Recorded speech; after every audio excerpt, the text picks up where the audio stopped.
तो स्टूडेंट्स हम लोगों ने ना लास्ट क्लास तक कॉस्ट ऑफ कैपिटल को पढ़ लिया था और उसमें हम लोगों ने जो फॉर्मूले पढ़े हैं एक बार मैं आपको रिवाइज करवा रहा हूँ और उसके बाद हम लोग आगे की स्टडी करते हैं। पहला हमने कॉस्ट ऑफ डेप्ट निकालना सीखा था। कॉस्ट ऑफ डेप्ट दो सिचुएशन में बेटा, एक तो रिडीमेबल के लिए और एक नॉन रिडीमेबल के लिए। रिडीमेबल के लिए अगर हम लोग केडी निकालते हैं तो पहले बेटा केडी बिफोर टैक्स निकलता है और बिफोर टैक्स का फॉर्मूला बनता है R plus maturity value minus net proceed upon N divide by maturity value plus net proceed upon 2 into 100। ये केडी बिफोर टैक्स होता है और इसको आप लोग केडी आफ्टर टैक्स में कन्वर्ट करते हो। आफ्टर टैक्स में कन्वर्ट करने के लिए जो केडी बेटा हम लोगों ने बिफोर टैक्स निकाला है उसे 1 माइनस टी से मल्टीप्लाई करते हैं, या फिर आप अगर डायरेक्ट ही बेटा आफ्टर टैक्स ही बना रहे हो, बिफोर टैक्स पूछा ही नहीं है क्वेश्चन में, तो इससे बेटा हम लोग R 1 minus T plus maturity value minus net proceed upon N divide by maturity value plus net proceed upon 2 into 100 कहेंगे। ये तो था हमारे लिए रिडीमेबल के लिए। और नॉन रिडीमेबल के लिए,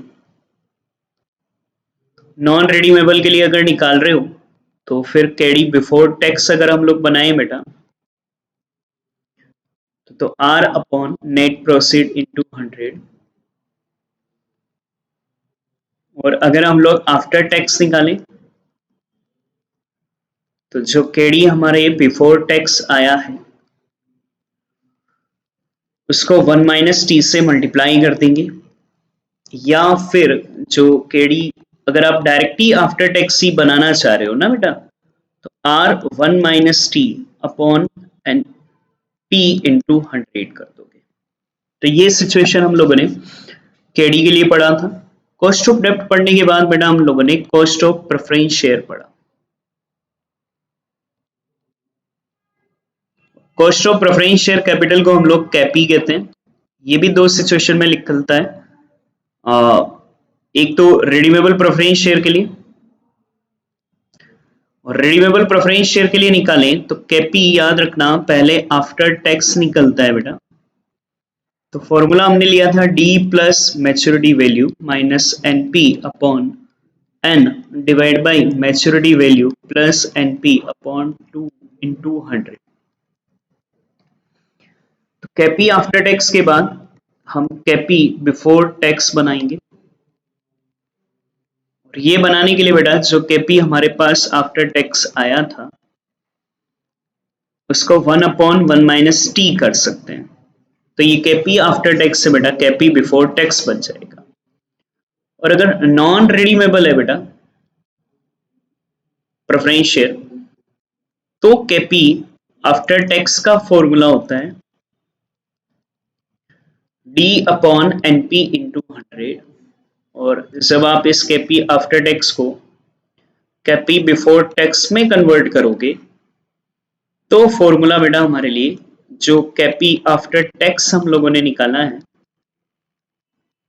उससे 1 अपॉन 1 माइनस टी करेंगे। फिर हम लोगों ने कॉस्ट ऑफ इक्विटी पढ़ा था।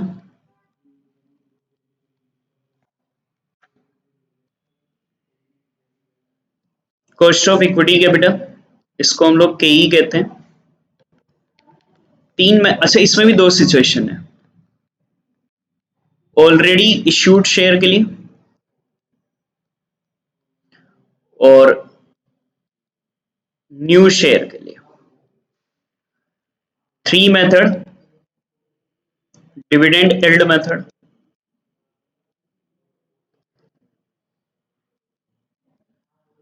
DPS upon MP into 100। ये केई आफ्टर टैक्स ही निकलती, ध्यान रखना। न्यू शेयर है ना बेटा तो डीपीएस अपॉन एनपी इंटू 100 करते हैं। फिर हम लोगों ने अर्निंग यील्ड मेथड देखा था, और बेटा अर्निंग यील्ड मेथड अगर हम लोग लें तो ईपीएस अपॉन एमपी इंटू 100। नए शेयर के लिए ले रहे हो बेटा तो ईपीएस अपॉन एनपी इंटू 100 कर दोगे। और ग्रोथ मेथड, ग्रोथ मेथड अगर हम लोग लें तो फिर हम लोगों ने कहा था कि DPS upon MP into 100 plus g, और यहाँ हम लोगों ने लिया था बेटा डीपीएस अपॉन एनपी, नए शेयर इश्यू कर रहे हो तो एनपी डिवाइड होगे net proceed into 100 plus g अपने को करना है। और उसके बाद बेटा हम लोगों ने कॉस्ट ऑफ इंटरनल इक्विटी या जिसे कॉस्ट ऑफ रिटेन्ड अर्निंग भी कहते हैं,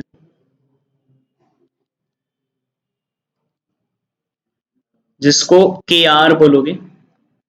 तो के आर निकालने के लिए जो के ई आया है उसको 1 माइनस टीपी 1 माइनस बी से मल्टीप्लाई करोगे। या टीपी का मतलब पर्सनल टैक्स रेट और बी का मतलब बेटा ब्रोकरेज रेट है, लेकिन इसको सोल्व करने के लिए के ई निकालना पड़ेगा। और जनरली क्वेश्चन में इक्विटी वही दे रखे थे, ऑलरेडी इश्यूड शेयर, तो फिर आप ये तीन फॉर्मूले भी काम पे ले सकते हो।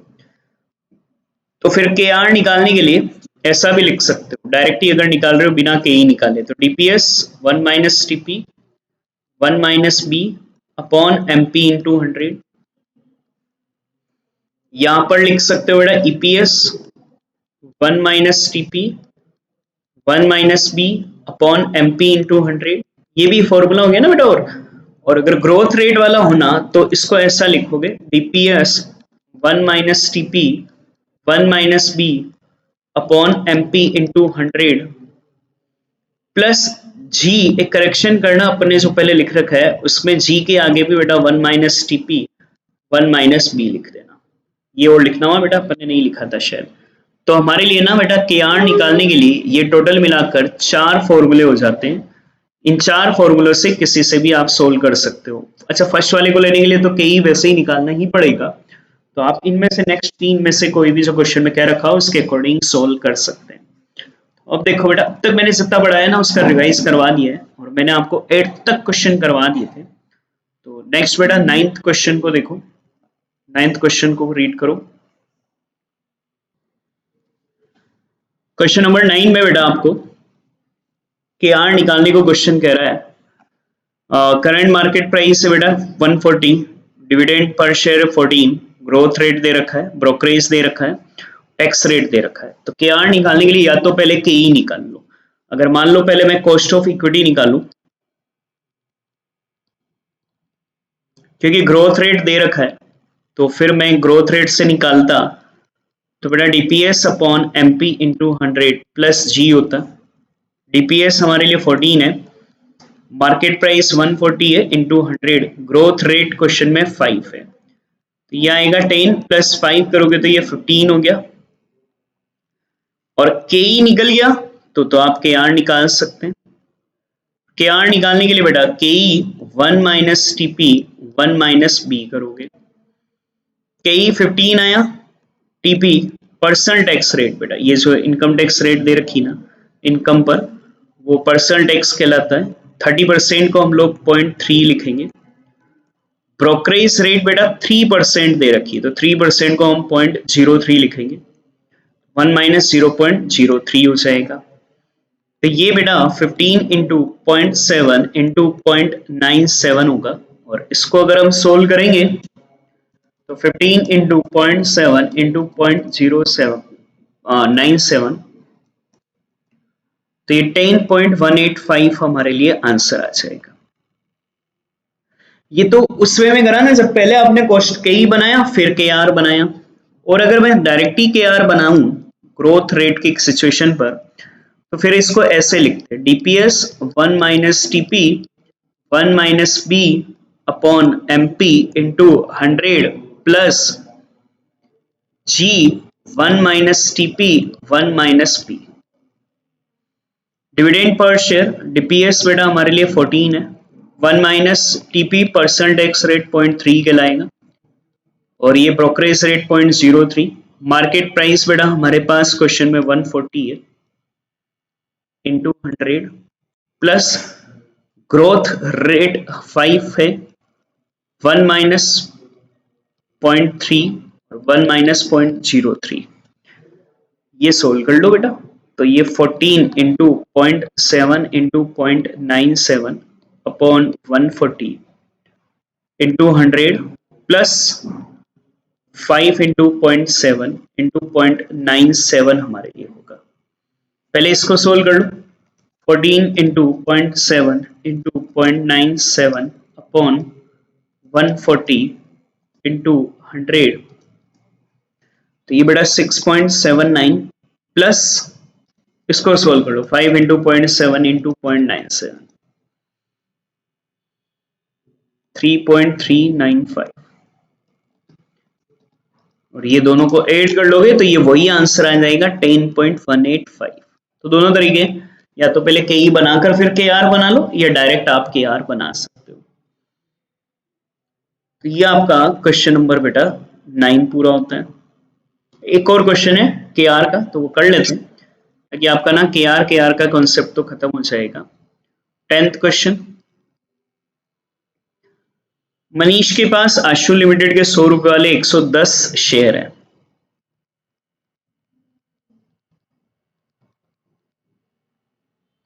आशु लिमिटेड ने 10 रुपए पर शेयर अर्जित किया, तो अर्निंग पर शेयर गिवन है और 6 रुपए पर शेयर डिविडेंड 6 रुपए प्रति अंश वितरित करके शेष रोक लिया। डिविडेंड पर शेयर 6 रुपए। मार्केट प्राइस क्वेश्चन में गिवन है 110 रुपए और पर्सनल टैक्स बेटा 30% है। तो क्वेश्चन कह रहा है कि के आर आप लोगों को निकालना है। के आर बेटा अपने को यहां पर सोल्व करना है। तो बेटा अब अगर के आर निकालें तो या तो के ई निकाल कर फिर निकालो या डायरेक्ट निकाल लो। अगर डायरेक्ट निकालू तो या तो डीपीएस लूं या ईपीएस लूं, ग्रोथ तो डई नहीं रखा है, जी वाला सिचुएशन तो नहीं लगेगा। तो मैं क्या कर रहा हूं ना, तो ईपीएस काम में ले रहा हूं। तो EPS 1 minus TP 1 minus B upon MP into 100 कर लेंगे। नहीं दे रख कह नहीं रखा ना क्वेश्चन में डीपीएस से निकालो या ईपीएस से, तो आप ईपीएस से सोल्व करोगे बेटा। ईपीएस है 10, टीपी है बेटा 0.30, ब्रोकरेज रेट है ही नहीं, मार्केट प्राइस बेटा 110 इंटू 100, तो ये 10 इंटू 0.7 इंटू 1 माइनस 0 1 हुआ ना बेटा, अपॉन 110 इंटू 100। तो बेटा ये अगर हम सोल्व करेंगे तो ये हमारे लिए 6.36 बेटा हमारे लिए आंसर आ जाएगा। तो ये तो वो निकाला जब अपन ने डायरेक्ट के आर निकाला, पर अगर हमें के ई सोल्व कर कर निकालता तो फिर पहले के ई बनाता, ईपीएस अपॉन एमपी इंटू 100 कर 10 अपॉन 110 इंटू 100।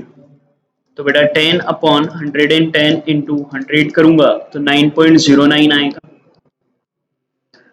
और फिर हम के आर बना सकते हैं, तो जो के ई आया 1 माइनस टीपी 1 माइनस बी, कई 9.09 दोनों में से किसी एक तरीके से कर सकते हो, मैंने दोनों ही समझा दिए। 9.09 इंटू 0.7 इंटू 1 ये सोल्व करोगे तो ये भी 6.36% ही आ जाएगा। ये बेटा के आर के दो ही क्वेश्चन थे, दोनों क्वेश्चन मैंने आज करवा दिए हैं।